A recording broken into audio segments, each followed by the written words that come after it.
Alright guys, today we're going to talk about the top 10 performance horsepower increase modifications that you can do to your E39 540 and most likely M5 or any other model as well. But we're going to start with the the basics. Make sure you got fresh fluids and filters. Make sure everything's clean in your differentials, your transmission, your gas filters fresh, your air filters fresh. Good plugs, no arcing on your coils. Do the night test like I talked about in the other videos. So the first thing you're going to want to do is upgrade your transmission mounts. Turner Motorsports or ECS has good stuff available. When you do this, you'll want to take your clutch line apart and take the clutch valve. It's a restrictor valve. You can just put it in the vise and drill it with a drill bit rather than spend $30 for the on-lock valve at the tuning company's ECS as well. But either way, you got to do that because it just won't smash the gears once you do the rest of these modifications. You're going to want to shorten the shifter. You can either just cut it yourself, do it the rough way, or buy a proper kit and do it.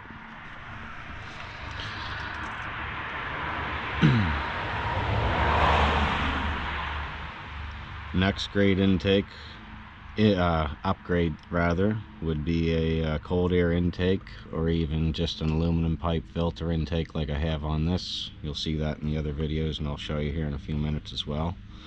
The 90 degree elbow off of the throttle body is quite restrictive. So if you do the throttle body upgrade from Turner Motorsports, which comes with the wire harness and everything you need to do it, I'll show you that here in a minute.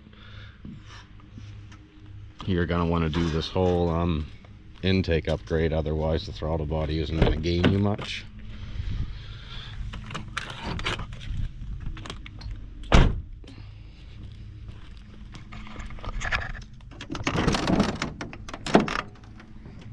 So I always leave my engine covers off, but here's the Turner Motorsports throttle body. It's quite a bit larger than the factory one on these 540s, so also comes with this wire harness to make it plug and play.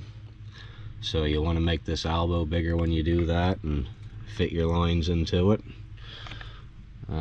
I just got this. Some guys don't like this, but you put this on compared to your stock airbox. I don't care who you are, you gotta have rocks in your head to say that doesn't work better. And as far as heat soak, it doesn't matter what you put on these 540s, you're going to get heat soak unless you pipe it down through the inner fender, and then chances are if you drive it in the rain, you're going to get your filter wet. So the next thing you can do, which I showed a quick video there, you can take this thermostat, because they're known to be troublesome, drill like 6 or 7 small holes into it, 1/4 inch, something like that. Or a guy mentioned in the comments on the video, you can actually order one of these for a diesel that bolts right on, and it has a lower temperature setting. So either way, they're still known to be troublesome, so I just drill them. This is my 5th 540 and it runs cooler, it's happier like that. So I didn't do it personally, but if you wanted to do a hood vent thing or get an M5 hood with hood vents into it, that's not one of my top 10, but that would also help you out. The next thing we're going to talk about is the exhaust. So you want to definitely get rid of the stock mufflers. I went with just a Thrush Canadian Tire muffler. If you're in the States, just basically a Thrush is a cheap version of like a Flowmaster truck muffler, something you can see through, but it does have a few little angled baffle plates in it. These cars, the converters are very, very restrictive, so I decatted the front and the rear converters on this car. To do so without an engine light, you'll want to leave your rear oxygen sensors outside of the exhaust but still plugged in. So your little cover that holds the plug-in for your oxygen sensors, I literally just put my sensors right in that plastic box, leave them plugged in, road's awfully busy here today. So leave those plugged in, the rear O2 sensors, in the plastic box, not in the exhaust line, and your front O2s are fine. Leave those in the exhaust, obviously, because they're the ones that matter. You'll gain horsepower, throttle response, and the car will just breathe so much better with the cats off. The front ones, I just simply took a long spade drill bit and up through them you go with the downpipes unbolted. So this next part, on my last 540, I run a very wide back tire onto it. This car I get geared up for a play car, so I'm only running a 225 stretched on the back of these staggered wheels. The M5 is parked down back there. If I want to go fast around corners, that's the car. If I want to go out and spin tires, so I got this geared up just as a play toy, basically. So when you spin these cars or drive these cars hard, the front motor mount is known to be troublesome, and I don't know if you'll even get a glimpse of it here. Oh yeah, there it is. So you can like it or hate it, but I basically took a fairly heavy-duty ratchet strap, went up around the motor mount, down around the frame.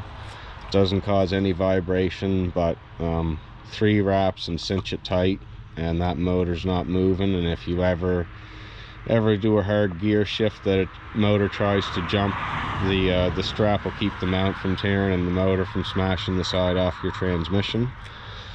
So just a suggestion, when you go with the transmission mounts, go with ones that have a bit of flex. Don't get the super stiff or the solid ones. I had a bad experience with those myself. Again, running I had a 295 on 19s on my last 540 for a bit when that happened. So the next thing, if you got a few bucks to spend and you don't mind playing with stuff, you want to get a hold of Turner Motorsports, and you want to get yourself their 91 octane software and get that loaded on your car immediately, because that really wakes these things up. Great modification, you will not be disappointed. So brings me to the last, definitely not least on the modification list, is this little baby right here, Sprint Booster. For $289 US, you cannot go wrong with these. Anyone that tries to argue with that has clearly not tried one themselves. It really livens the gas pedal up. You've got settings on 30% 1 to 9, settings on 60% more responsive 1 to 9. And also, if you want to let your friend drive your car, you can lock it out that you only give 30%, even if the person's flooring it, so they can't take your car out and beat on it. I can't brag this product up enough. I have one in the M5 as well. Wish I could get one for the truck, but they're not made for the 8.1 Vortec. So we'll just fire up, and you'll see I run on 30% green mode on 5, so you don't even gotta crank this thing up to notice the difference.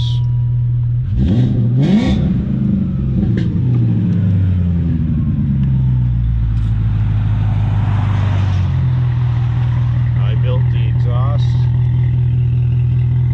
There's lots of exhaust videos I got on this thing. So yeah, if you want to wake your 540 up and put the full power to the road, enjoy the full driving experience, you do what I just told you, and you're going to be very happy with your car. The only reason my engine lights is on, for those who catch it, I just need to get an air pump. No big deal. This thing's soon going away for the winter, so hope you guys enjoyed. Maybe give you guys some winter projects to do. ECS and Turner Motorsports, you can't go wrong, guys. I got an M5 bumper on the way. Don't know when it's going to get here from the coronavirus. And the depot headlights are absolutely amazing. Nighttime driving experience is totally different than before. Great upgrade for any BMW headlight depot. Alright guys, later.